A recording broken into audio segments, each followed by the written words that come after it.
Hello, everyone. Welcome to Facilitating SRAE with Excellence. My name is Julie Marchbanks from Public Strategies, and I will be the host for today's session. Before we get started, I want to review a couple of housekeeping items with you and explain how you can participate in today's Zoom session. We invite you to use the chat box to ask a question, make a comment, or to address any technical issues. Please be sure to select the drop-down Everyone so that the moderator can read your question out loud. If you do not see the chat box located in the panels on your screen, please select the chat icon at the bottom of your Zoom window. The controls will auto-hide, so you may have to mouse over the bottom of your screen to display your meeting control toolbar. The polling feature will be used during the topical training. You will be prompted to answer the poll. If you do not see the poll, you will need to enable pop-ups in your application settings or change your Zoom video layout. Video layout options are located in the top right corner of your screen.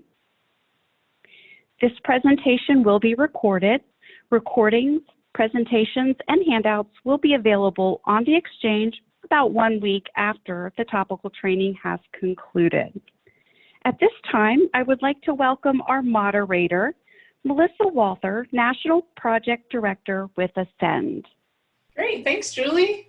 And welcome to all of you. You have logged into the session on equipping high-quality SRAE facilitators. So this is a part of the track 1, as Julie mentioned. And our presenter for this session is Tracy Pike. And Tracy is actually the Executive Director for Ascend. So I am lucky enough to get to work with her on a regular basis. You guys are in for a real treat.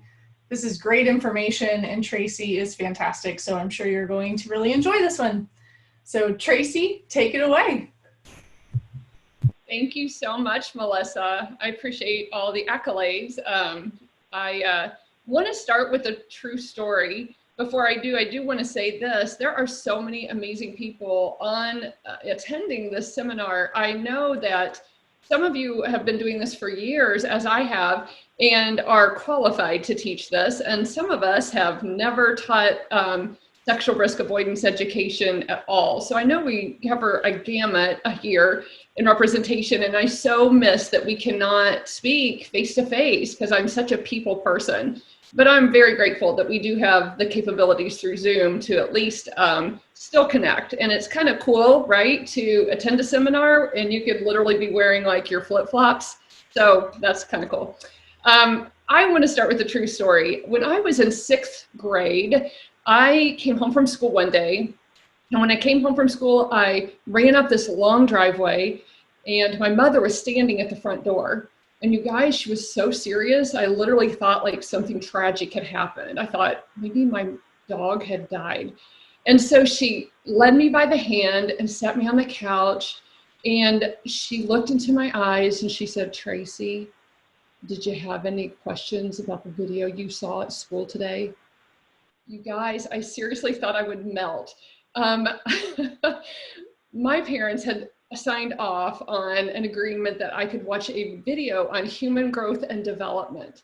And what was I going to say? Yeah, Mom, I don't really understand the whole guy thing or whatever, because all I do remember about the entire video series was the boys were separated off into one room and the girls are separated off into another room. And all I kept thinking the entire time is, I wonder what the boys are thinking about and talking about. So, and to this day, my mother is amazing. And my parents are just quality, you know, loving, great parents.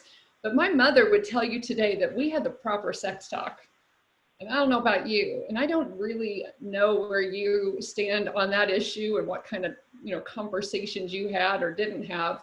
But I'm thinking for those of us who didn't really have a very, you know, quality conversation, we certainly don't know how to have that conversation because, you know, it's never been demonstrated, let's say, for us. So that is hopefully what this seminar will bring to you is just, I don't have all the answers, but I have been in the field of teaching prior to my work with Ascend for 20 years in the classroom. And so almost everything that I have to offer you comes from a place of pain that where I have done it wrong, so I can tell you what to do or not to do. And again, I don't have all the answers, and I'm looking forward to the end where we can kind of talk through and let you all weigh in and offer some information as well. So I'm going to try to take control of the screen here. And the first thing we're going to talk about is what we're going to talk about. And Julie, let's see if I have control. Here we go. All right. We are going to cover 4 different objectives in this presentation. We're going to talk about how to understand and implement an optimal health model framework. Like, what does that even mean? What does that entail? But all SRA, sexual risk avoidance educators, should operate from a mode of optimal health model. So we're going to talk about what that looks like. We're going to talk about building student and teacher relationships, because I'm telling you, the teacher is as important of a relationship to build as the student. We are going to talk about how to draw professional boundaries when talking about such private issues, right?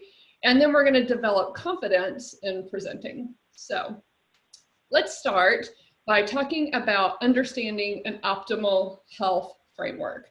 So here's a quote from the American Journal of Health Promotion, and I'm going to focus just on the first portion, but I'll read the entire thing. Optimal health is a dynamic balance of physical, emotional, social, spiritual, and intellectual, I'm going to call that mental in my presentation, health. Lifestyle change can be facilitated through a combination of learning experiences that enhance awareness, increase motivation, build skills, and most importantly, through the creation of opportunities that open access to environments that make positive health practices the easiest choice. And that is what sexual risk avoidance education is about, optimal health. You know, optimal health then, focusing again just on that beginning, means there's a balance of physical health, emotional health, social health, relationship, right? Spiritual, we might call that ethical. We're going to talk about that in just a moment, and mental or intellectual health. See, I don't know about you, but I do happen to have children, and I just want a little bit more for my children than, you know, for my daughter, than to just not be pregnant. And I want a lot more from my son than to just not get an STD. So we're going to look at the whole person, and I want to show you a model, a holistic health model. And, but before I do, that was a teaser. We're going to talk about that inclusion of all aspects of the person again. And I just kind of want to click through those one more time. You know this, you guys, but you know, when you're thinking mind, body, spirit, or mind, spirit, body, you can see that broken into mental, emotional, social, spiritual, physical. And so we are people of, you know, thought and reason. I don't see any, you know, I don't think I see any pets logging on today. We are of the, you know, mindset that we are learners, we are social, we are thinkers. And I don't know, I don't want to get into too deep with this, but I'm not sure you understand how much our emotions impact our thoughts. Because we experience our thoughts through our 5 senses, goes through our body, you know, taste, touch, smell, hearing, all the senses. And it goes through your brain, through the limbic system, which is the feeling system, to the prefrontal cortex where we think. And I think many of us on here realize then that a lot of younger people don't have a fully developed prefrontal cortex. So emotions are so strong in the adolescent years. We are social. No one got here on their own fruition. Now you might be sitting here going, well, yeah, I did. I logged on myself, right? But I'm going to tell you, one day, I guarantee you this is true of you, you were born naked. Yes, you are. And somebody scooped you up and held you and put a bottle in your mouth because you were crying your head off. And then they comforted you, and then you wet that diaper and they changed that. So we are social people and we need one another for survival. So we want to clearly focus on the health of those relationships. We are spiritual, or I'm also going to use the word ethical.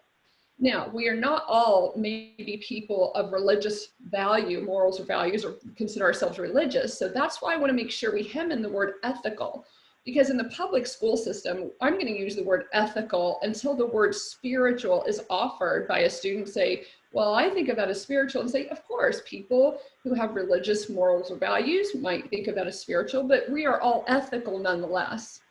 We are so ethical, y'all, that we literally have laws in the books in our society on sex. Yes, we do. Adults should not be sexually active with children, right? No one disputes that that's a great law because we live in an ethical society. A third of our government is based on ethics. It's called the judicial branch, and it says this is what is acceptable behavior and this is what is non-acceptable behavior. So we can unapologetically understand that sexual activity is an ethical decision. We are physical, that's so obvious. And I'm gonna tell you the stark difference between SRA, sexual risk avoidance, and SRR, sexual risk reduction programs, lies right there. We at sexual risk avoidance programming always speak to the entire person. We are not just here simply to make sure kids don't get pregnant and get STDs. We want to make sure that young people are provided all the information so that they can make choices to have optimal health outcomes in all areas of that whole person. So I wanted to show you this model, and I want to propose something to you that I hope is a little out of the box thinking. Maybe, you know, I can challenge you to think in a different way. And if you've already thought like this, then again, my apologies. You could probably log in and teach this next time. But I want to make sure you understand that when sex is consensual, it is last of all physical. Now, you guys, I'm teaching this specifically because I literally used to teach this in my early days. You know, hey, sex is this physical act and it's going to impact you mentally, emotionally, socially, and ethically. And I was so wrong. I mean, if it was non-consensual and you're the survivor of a sexual crime, absolutely. Sex was physical and it impacted us mentally, emotionally, socially, ethically, right? But I'm going to tell you, sex, consensual sex, always begins mental and emotional first. Mental and emotional. It was a thought evoked by emotion. It includes another, right? That's social.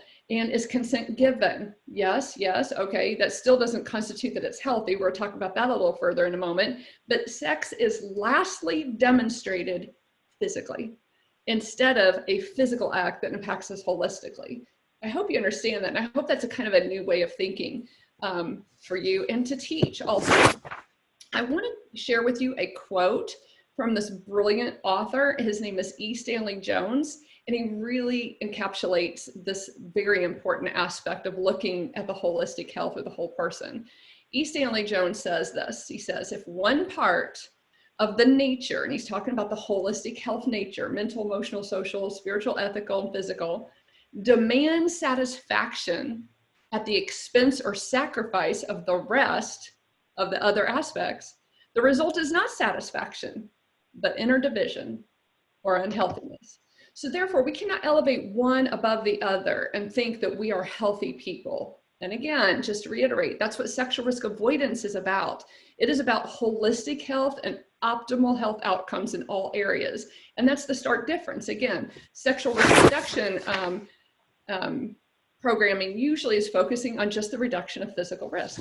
So just in kind of reminding you there, what we just talked about on this aspect is holistic health supports personal agency, you know, your autonomy, your decision-making, but sexual activity should always include consent. However, I offer this thought: minors, and the ages would vary by state, obviously, and you would need to know the laws in your state, are not capable of legal consent, demonstrating the importance of ethical concerns. And so we want to be unapologetically addressing the ethical portion of the whole person as well. Replace the verbiage, I challenge you, from saying sex is good or this is a good activity or bad activity or good behavior or bad behavior. Let's remove that portion of the ethical conversation and let's replace the words good and bad with what's healthy, what's not healthy. I like to say that in the classroom. I'll say, you know, wait a minute, what class is this? And usually it's a health class. And I'll say, well, let's talk about what's healthy then, and what's we understand to not be optimal health, and always use a holistic approach. So sexual risk avoidance education, again, should always be intentionally holistic, should seek optimal health outcomes for all students. We would be wise to state so right up front. Can't tell you how many times I've walked into a classroom and have a student raise their hand and give me some excuse as to why this will not apply to them. And I always love to say and preface by saying, I believe all students, I'm here under the perspective that every student here deserves optimal health outcome. All people are worth and deserving of protection and respect. So we want to meet students also where they are. That's why we really want to make sure we're removing the words good and bad and using the words healthy and not healthy. If students are currently sexually active, you know, and by the way, let's let this cat out of the bag too. We're not the anti-sex people, right? I mean, sexual activity is a beautiful gift and can be very healthy in a long-term, mutually monogamous, committed relationship we call marriage in our society. And so if students are sexually active, we need to remove the shame or the guilt, or I think in the last session, I saw somebody weigh in and ask a question about how can we do this sensitively? We want to be very trauma informed and trauma sensitive. And so we want to meet students wherever they are, and whatever you're talking about, I always want you to be thinking about, there is a student sitting right here in front of me going through that situation. So you want to be super sensitive, meet students where they are, and provide skills to maintain or return to an optimal health behavior, because we believe, again, all people are worth protecting and respecting, right?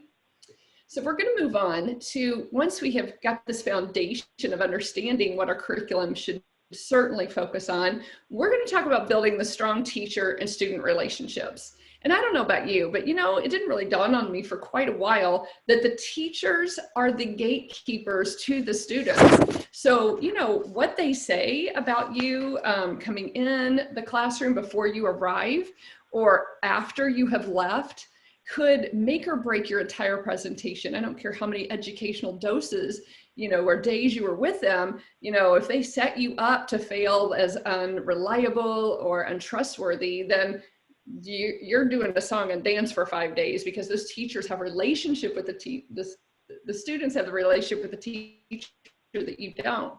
And then they can go behind you and uphold or reaffirm things that you said or destroy it. So that relationship with the teacher must have incredible focus and be on your radar. So the presentation is as effective as the relationship is with the host is strong. Let me re-say that. The presentation is as effective as the relationship with your host is strong. So teacher buy-in to the presentation can make or break the message. And you need to not fake this. These are people worth esteeming. I mean, who today, think about right now, the times that we're in, what teacher isn't, you know, really struggling to teach at this point. And even on good days outside of a COVID crisis, teachers have such a hard job. So let's be the champion and thank them and demonstrate genuine interest in them and their well-being as a friend. And another way to really make sure your presentation is optimal, for lack of a better word, is to convey your expectations very clearly to ensure that you're happy with the presentation and they're happy with your presentation as well. We'll get into that just here in a second about what I'm talking about with that. I want you to always remember that it is a gift to us to be invited into the classroom. They could actually handle the state standard themselves, I'm sure. Many are prone to do so. So when you are being invited, I want to challenge you. I mean, I know you the instinct is that you should be like, oh, thank you for coming because you're the guest, right? I want you to pivot that and walk in being so grateful that you were invited.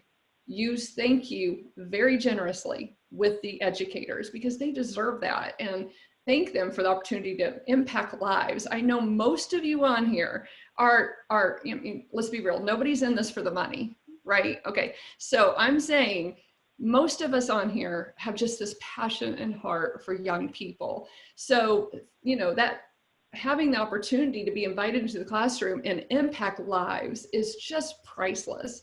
And do that, conduct yourself as a guest. You are a guest, and don't barge in the classroom flipping on or turning off lights. I mean, you want to conduct yourself as the guest, not as somebody who's large and in charge. So make it personal. Exchange your contact information with the educator. So what I mean by that is, I don't care if I just was there last semester. If I walk into a classroom, I want to make sure the host educator has my phone number. It has happened in the course of 20 years of teaching that I have had an accident on the way to school. Fortunately, I was not hurt, but I'm looking at my car going, I'm not going to make it to this presentation on time. So it's very nice to have personal contact information and provide yours with the educator as well. When I was speaking in a lot of classrooms, the presentations that I would do, we encompassed about 90 schools. I was not always speaking in the community from which I am from. So it's nice to know too that the educator has my contact information so that my contact information so that they can tell me there's a fog delay or some type of a delay that I would need to be aware about. And then also I want you to be cognizant to just notice the little things. You would be wise to notice the little things. And what I mean by that is if they're sitting there and have a Diet Dr. Pepper or whatever sitting on their desk, notice that. And if you had a break, for an hour and you're going to run an errand or grab yourself some lunch, you could say, hey, I noticed you're drinking a little Dr. Pepper there. You want me to bring you back one? Or, hey, would you like an iced coffee from Chick-fil-A? That's my favorite little go-to drink. And so it's just so nice to notice the little things. And then because, I have been serving in a capacity of 90 schools, I'll just write those little things down. So the next time I go, I kind of remember those things. And then I would like for you to remember to ask how things should be handled as far as like disrespectful or rude students, using an approach that I like to call the sandwich approach. Okay, now I don't think I made this up. I think I've heard this somewhere else and I don't know who to give credit for, but let me show you what a sandwich approach means. It's just a soft way to enter into a delicate conversation, address the meat of the matter, and then give a soft closing so that the meat of the matter isn't like what's hanging out there and, kind of leaves a bad taste, since we're using a metaphor here, in their mouth. So what I'm talking about is you walked in. I don't care if you were there last semester, you got a business card with your phone number on it, you trade information. And y'all, I understand, I get it. Like the bell is about to ring here and you're gonna set up your equipment or whatever. Take the time, because that is very important to building that relationship. Just don't be in here all about the business. You take the time, exchange this information, and address the meat of the matter about what type of reward or consequence system is in place. So for example, you don't want to imply that the teacher doesn't have control over their classroom. You don't want to imply that the classroom is going to be rowdy and you're expecting them to be disrespectful students. What's that supposed to, say to the student? So you're just asking questions like, hey, are there rules or guidelines I need to be aware of? Are their cell phones to be put away? Are they supposed to be out and on the desk so they're not using them? Should we encounter some rude or disrespectful behavior? How do you want me to handle that? Is there someone that the student is excused to, like a counselor? Should I just defer to you? Don't, act like you're the large and in charge person. Go in, share the contact information, figure out or preemptively address, like, how could we address friction? And then we're gonna close with another soft landing there by just saying, oh, and by the way, I brought a follow-up quiz, a parent handout, whatever the capacity is that you could give them further help as an educator. And always, always, always follow up with a thank you note.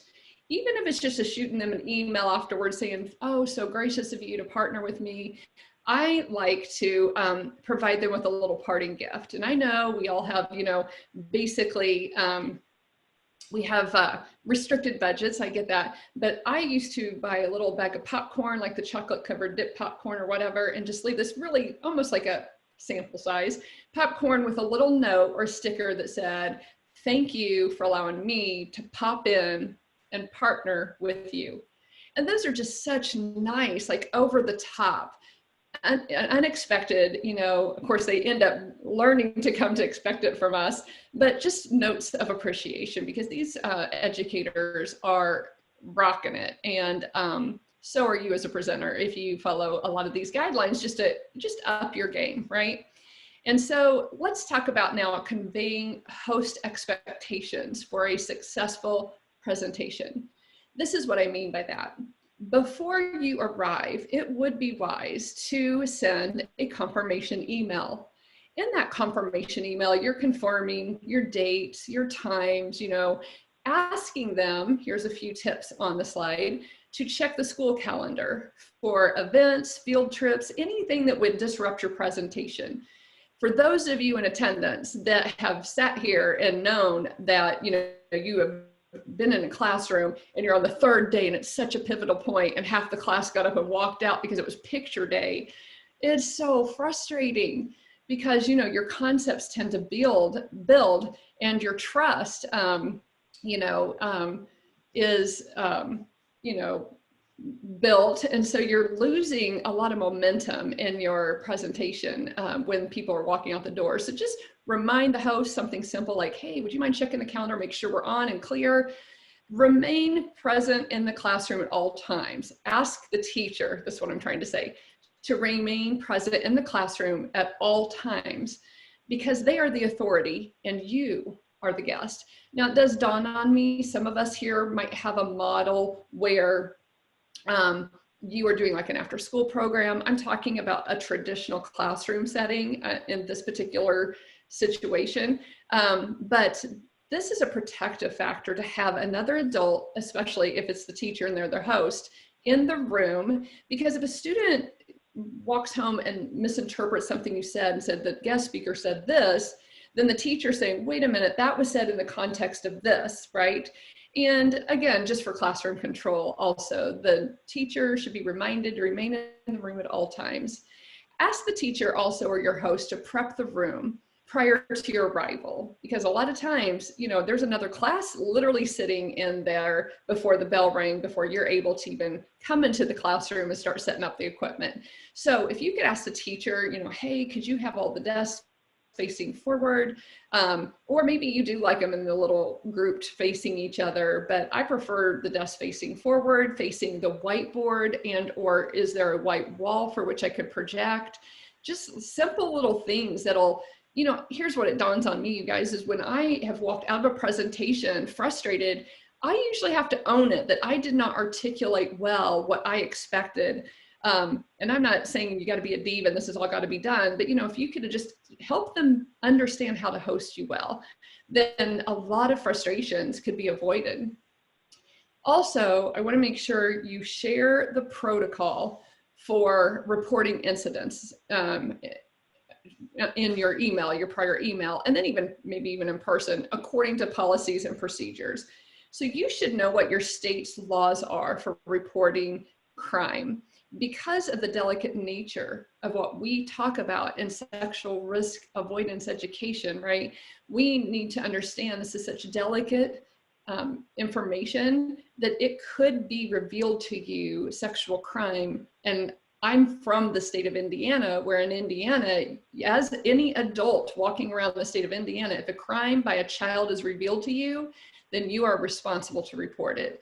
So you must contact your Child Protective Services. So also, I really like to start classes with literally on the PowerPoint saying, you're going to take a survey, it's confidential, unless these three things appear on your survey. If you reveal to me that you're going to hurt yourself, or you're hurting someone else, or someone's hurting you, then you are so valuable. I'm going to need to report that. And I just really make sure that's out there and written so that understand the protocol is there and the teachers and all frustrated that Child Protective Services is calling saying there's some kid in your classroom that they need to try to help you identify. So I just, share that protocol of reporting with them in that pre-email.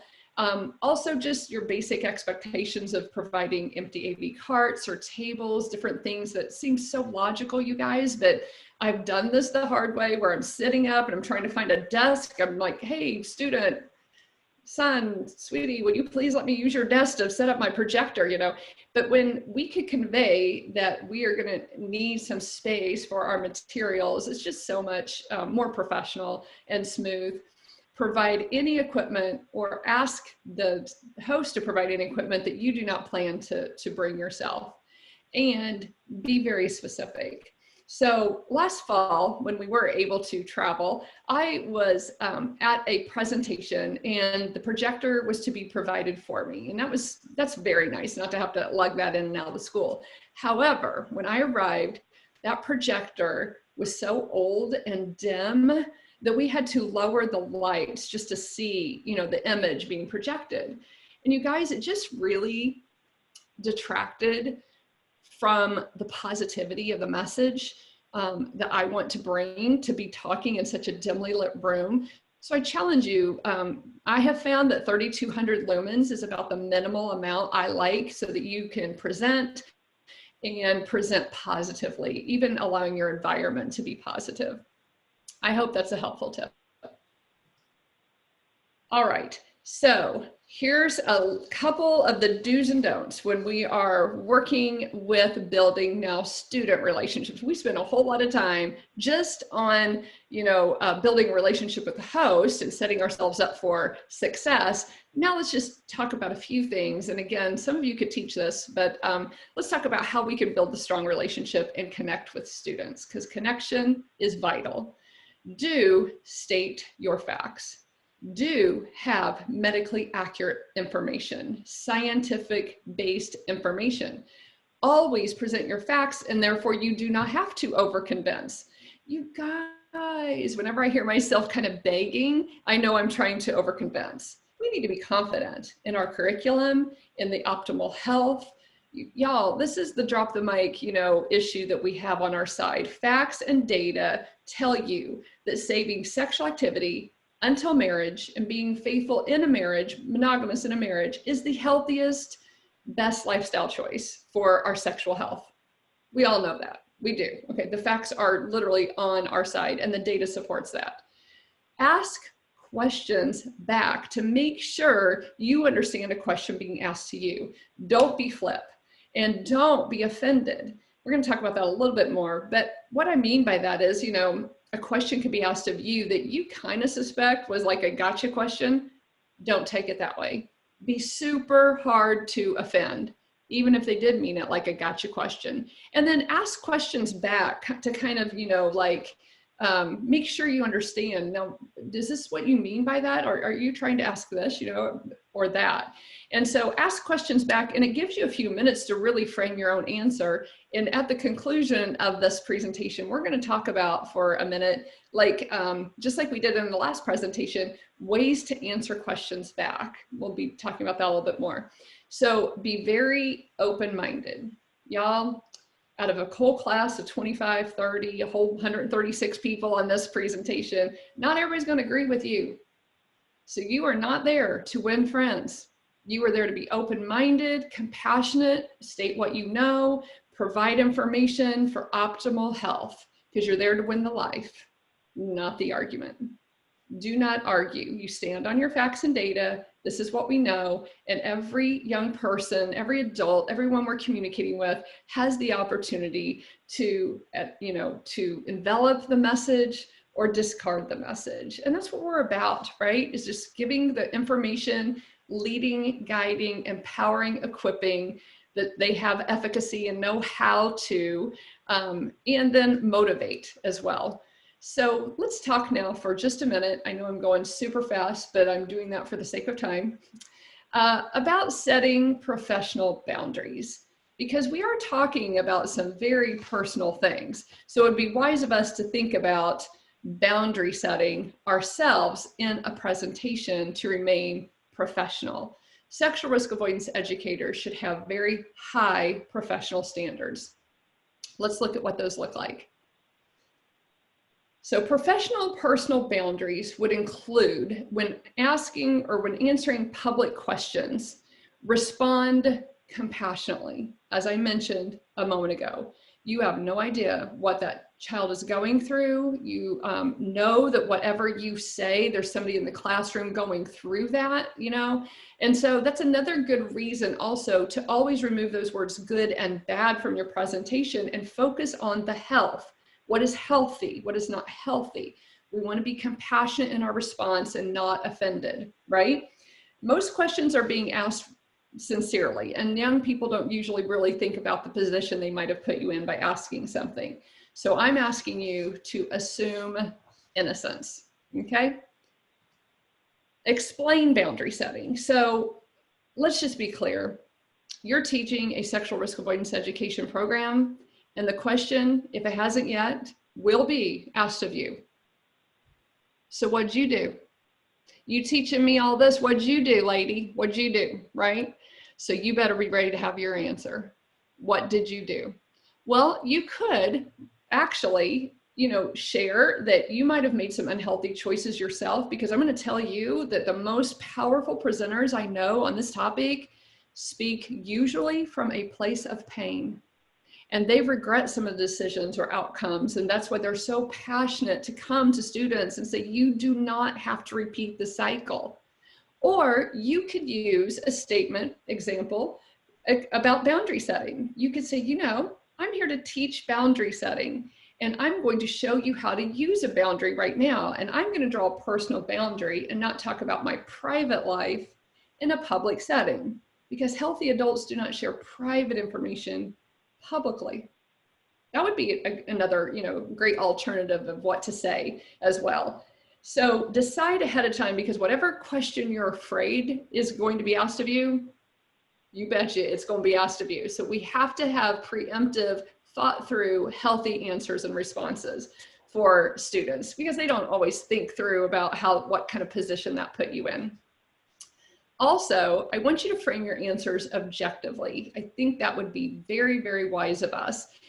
What I mean by objectively and not personally is, do not use such details in, let's say you're storytelling, that you are literally allowing the students to see you in the intimate act of sex.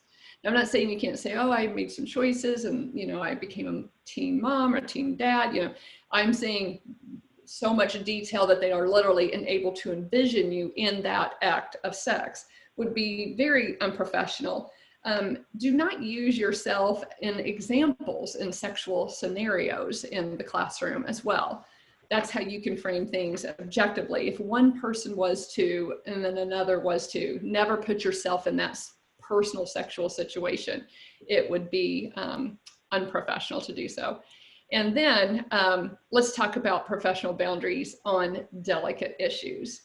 I want you to always remember that you are there to present a curriculum. You should never, it would be unethical to promote your own personal agenda on the precious given platform of being an educator. So there is no room for a personal agenda or to tout your own personal morals or values when you are in the arena of sharing curriculum. Now, it doesn't mean you're not entitled to them, but you're not entitled to them at the platform of a public speaking engagement in the school and outside the boundaries and guidelines of the curriculum. You represent an organization, a curriculum, and you should focus on those two things. If a student would like to see you outside of class to share something personal you believe, that's what I would say. Oh, well, you're asking me about a personal opinion, and I'm glad to share with you on my own time after class, but this is not the venue. It's not here. It's not about me. It's about giving me the proper information and then moving on with the curriculum. Also remember, always assume sincerity in the question. Don't get defensive. And just be like, oh, I think this is what you're asking. And again, that's more of a moral, personal question. And I'm here to give educational, factual information. So here's what we know. Go back to what we know, facts and data, not your personal thoughts and opinions. Also, respond with your facts. Have your facts, have plenty of facts and scientific data to back up all of the components of your curriculum. It should be provided for you in your curriculum.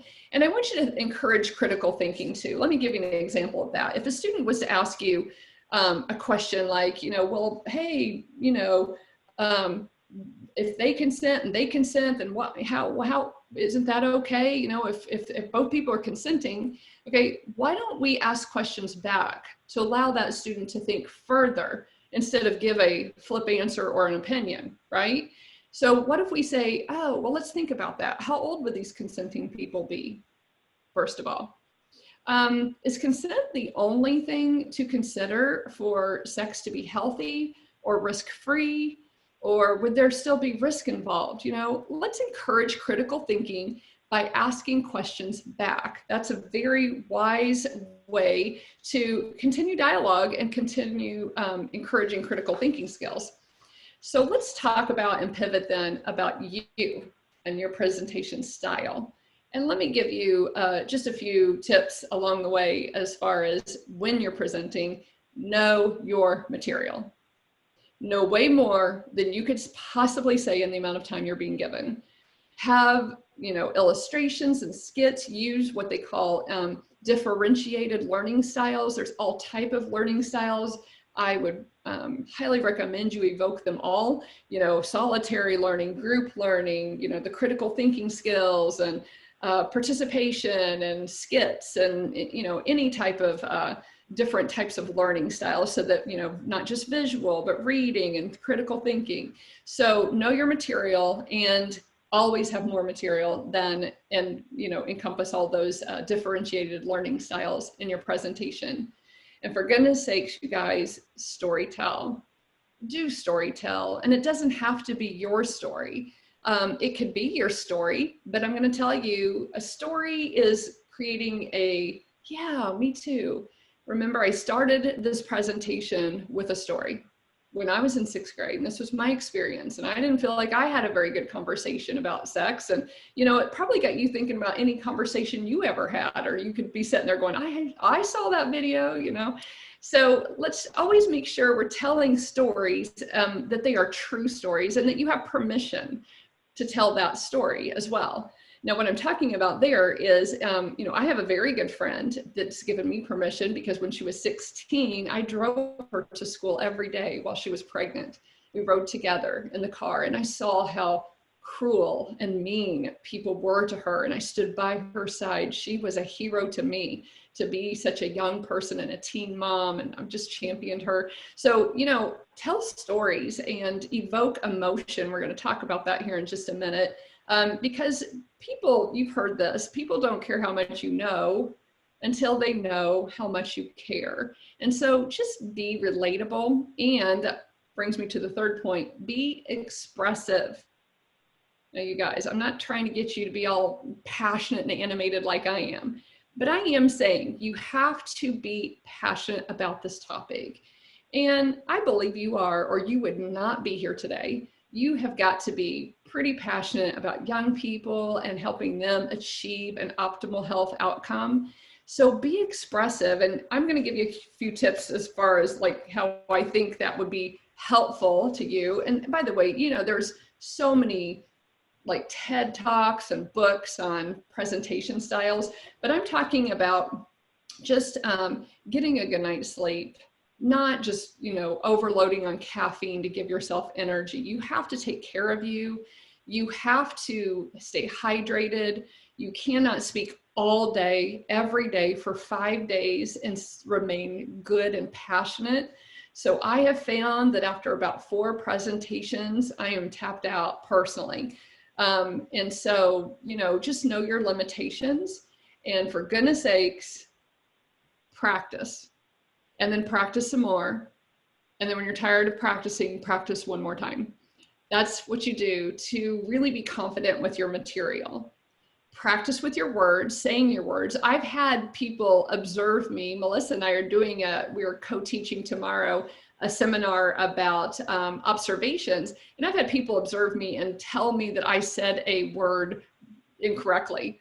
I've had people tell me that they have heard me say that I called the clients at the pregnancy center I worked at these people. And I'm like, oh, I would never say these people. You certainly did. You called the clients these people. Well, in, you know, aspect or perspective of trying not to be seen as someone sexually active, I might have said, these people would need the services of a pregnancy center, but it still came off with these people. And I didn't mean it that way, but that's what it sounded like. So practice with words, practice with your equipment, and count on it not working, by the way. Yeah, equipment fails us. I am so grateful that our equipment is not failing us today, but practice with your equipment and make sure you know how to do your presentation without it. I like to use like the program booklet and have notes in the program booklet just in case my equipment were to fail, so that I'm not relying on that PowerPoint to move me along. Or, you know, have your notes to your PowerPoint in front of you so that, you know, in case the PowerPoint went down, you can still speak to the points you were trying to make. And practice with people. I'm telling you, your friends, observers are for you, and they will help you be better and give you perspective you do not have. So I want to also make sure you understand that the leading cause of nervousness is you worrying about what you look like when you're saying what you're saying. If you would just focus on what people are hearing instead of what you look like saying it, I mean, it makes me crazy to see that little box of myself in the corner talking, because it's so distracting, because I don't normally get to see myself and I don't like looking at that. I'm more worried about you hearing this information than what I look like saying it to you. So concern yourself more with that. And then also, just a really cool tip I've learned is speak from your core.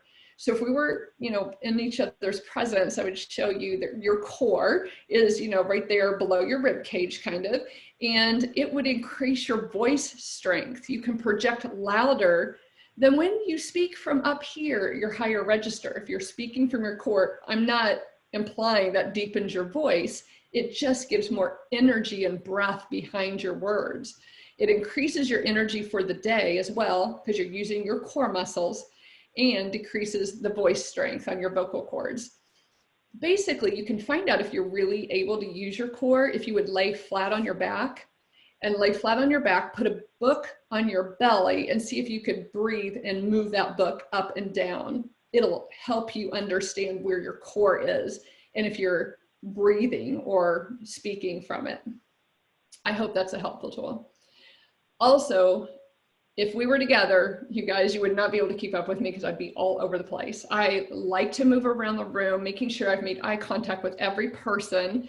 And I shift positions purposefully when I am shifting a point in my presentation as well. I just think that you do have to be cognizant that if you turn your back to people, they could be like goofing off or you know, not be able to hear you. So you want to be cognizant not to keep your back to people, but also it does kind of keep a student on their edge, like where's she going, what's she doing, what's happening here.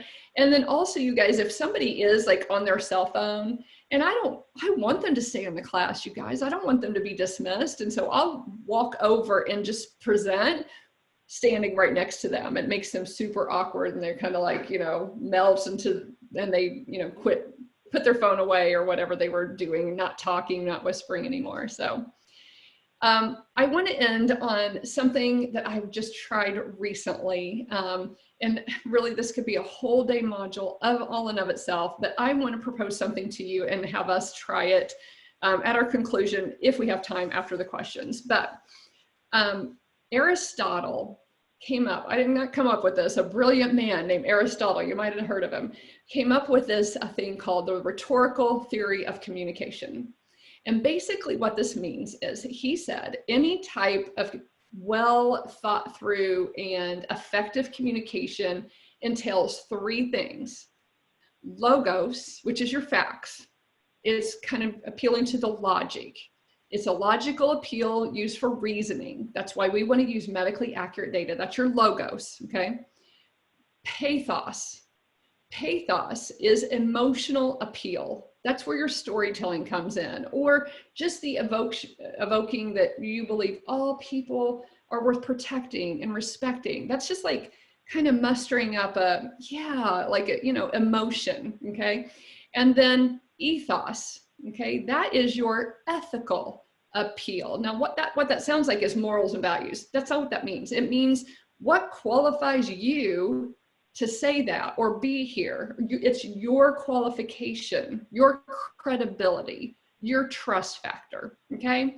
So I didn't make that up, telling you that that's Aristotle's, you know, rhetorical theory of communication. But I want to teach you a little idea that I came up with a team that I used to work with. And when people are asking us questions, we would be wise, and I've tried this and it works, to use logos, pathos, and ethos as a communication to respond to questions. So I'm going to illustrate that for you. So for example, if someone is pushing back on logos, okay, your data, you know, well, you know, they could be saying something like, let me find my logos illustration. If a student says, you know, I don't believe 1 in 3 people are sexually active. I don't believe that. Then I'm going to use pathos and ethos in my answer just for a more complete answer. You can just say, well, it's true, right? You could, well, data says it's true. But why don't you evoke and put more power or punch with your answer by embedding pathos and ethos? So it would sound something like this. It'd be like, you know, I know it's so hard to believe, isn't it? I probably wouldn't believe it either, but I've done a ton of research, ethos, and looked at a lot of scientific data. And then a friend of mine came to me confessing that they had human papillomavirus, an STD, and I just couldn't believe the impact of that on her life, you know? And so see what I've done there? I've taken the challenge of data and said, yeah, I wouldn't believe that too, you know, evoking the emotions, and then also ethical, giving myself credibility. I looked at the data and I have a friend, you know? So here's what that looks like again in practicality. What I'm saying is if a question is focused on your logos, your data, I'm just suggesting that a more complete answer would be a response that evokes pathos, ethos. If the question is pathos, okay, let's think about that. It's an emotional question, okay? How about this?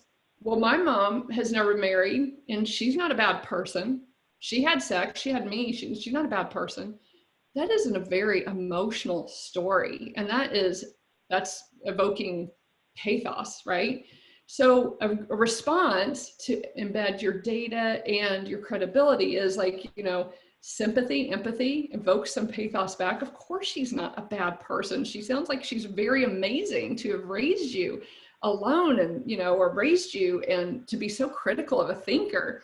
And this is one of the reasons I've done a lot of research and learned this curriculum so I could come and impact people like you, because most single parents report that they would appreciate help and support in raising their child. And so look, where we're, you know, we can just answer. Let me give you one last one with ethos real quick, because I know we're running short on time. Ethos, I literally had a student, I was unpacking all my equipment, you know, talking to the teacher, and a student walks in, they go, hey, you here to hand out condoms? Okay, I could have just said, no, I'm not. Well, that was not the most incredibly effective, right? Okay, they were challenging, who am I? Why am I here? What are you doing, lady, right? Okay, and so in response to hand out some data and evoke emotion, I said, you know, because condoms aren't 100% effective and you're more than just a physical person, I came to learn this curriculum and teach it to you to make sure you understand your incredible value and worth. And so I just wanted to challenge us to think through that. And that's a lot for just, you know, shoving it all into this short of a presentation. But I want to stop talking, allow you time to ask some questions back. And if you don't have questions, I thought we might practice the logos, ethos, pathos approach. But let's see what questions you have in the chat box. So Melissa, have you fielded any of those questions? I'm looking at some comments. They're mostly comments. There were comments so far, a lot of agreement with the things that you were saying and responding well to that. I don't see any questions quite yet.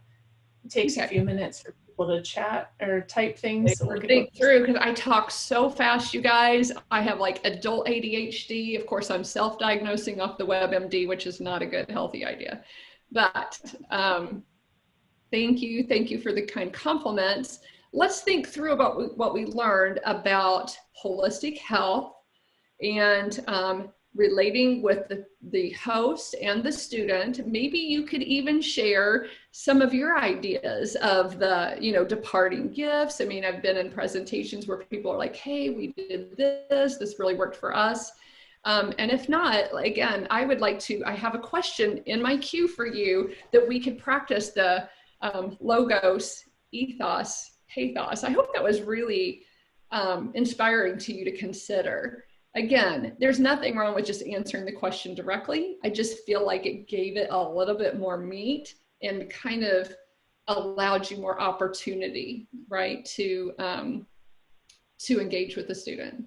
So I'm getting some really Someone asked how you would answer a question that you don't know the answer for. Oh, you have to be authentic on that. You would have to be authentic because kids can sniff out a fake 100 miles away. So ask a couple questions back to give your time to think through, right? Okay. But if you legit don't know the answer, you need to say that. You need to say, you know what? I don't know. It is such an awesome, question. Let me get back with you. I promise I'll be back tomorrow. Or if I'm not, I'll make sure I get that back to the teacher in an email and they can report the information back to you. But you have to, yes, I see that in the comment. How can you be relatable to the students? Oh, even if you haven't been in their situation. Well, that is a whole thing called emotional intelligence, and that is invoking your empathy. Unlike intellectual quotient, IQ, emotional intelligence can be built on and strengthened. So read a little, Brene Brown has some interesting information on emotional intelligence. But I'm just going to say empathy is something that we can hone our skills on if we've never been in a child situation, and all of us are going to have people in our classroom, I'm a female, so I'm not male. Or, if I was grappling with my gender, that hasn't been an experience of mine. We want to always just be so empathetic and supportive and pointing, students to their trusted and go-to adults. It may not be a parent. That's why I don't even say that anymore, because, lots of students are in our classroom. They don't even have a biological parent present in their home. It could be a grandparent, a foster parent. They're couch surfing with their best friend's parents, right? So we want to be super sensitive, trauma informed, and very empathetic, because whatever you're talking about, somebody sitting there has gone through that, right? Did you see anything else, Melissa? I think that was the only other question. How am I doing on time? We got about 4 minutes. Can I kick out a question to you all so we can practice the logos, pathos, ethos?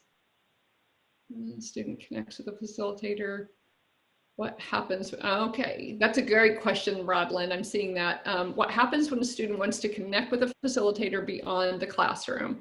I believe you should have some policy and procedures in place to protect yourself as a presenter, because you're talking about very intimate things. These kids and students think they are now your friend, right? But you have to have some very professional boundaries, not to have relationship with a student outside the classroom, or check and make sure your curriculum or organization you represent doesn't already have policies and procedures in place, and point them back to the trusted go-to adult. Or I've literally had students say, lady, I got no one. And my first response is, there are organizations literally built for young people just like you. Big Brothers Big Sisters is one of them. Go to your school counselor today. Do not walk, run to the school counselor today. So let's see what happens. Okay, so the practice question, I have somebody saying they would like to hear a practice question. Okay, what if a student says, aren't you just pushing your morals and values on us people? Isn't absence just pushing your morals and values? Isn't this just more of a religious message? Okay, I'm going to say that is probably an ethos question. Like, you know, who are you? What are you here to teach? How could you use logos, facts and data, and pathos, emotion, to answer that question? I would like for you to write that in the chat box. You guys, this is so fun. This is so good. I'm not seeing any answers. Here we go. Repeat the question. Okay. Aren't you just pushing your morals and values on people, teaching abstinence or sexual risk avoidance? What if a student asks you that, or a parent or a teacher? They're pushing back on ethos, like your credibility, like what you're teaching. So how can you use logos? How can you use data and evoke emotion? There you go, some statistics, you know. Well, actually, right, I would refer back to the curriculum, CDC. CDC says abstinence until marriage is the healthiest lifestyle choice. Benefits, you guys are getting it, okay? I'm actually here because I'm a mom of 6 and would love for my kids and their friends to have the facts before they made a decision. I love that. Very good pathos there.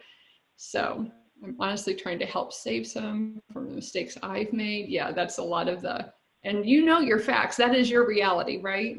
Are we out of time? We have like 1 minute. Okay. I love these coming in, you guys. I really just hope that I was able to give you any, just maybe one takeaway that you can go back and implement and be equipped and empowered, because you guys are rock stars for doing this. So thank you for listening and let me be a part of your day. My email address is listed on the slide for further follow-up questions if I just talked way too fast for you, or you have further questions. So thank you guys. Thank you so much, Tracy. We appreciate you taking the time to present this amazing content today. This will conclude today's session. Please join us in our next session, Beyond Curriculum Trainings, Essential Facilitation Skills for Dynamic Delivery, Part 1, shortly. Thank you. Have a great day. See you guys there.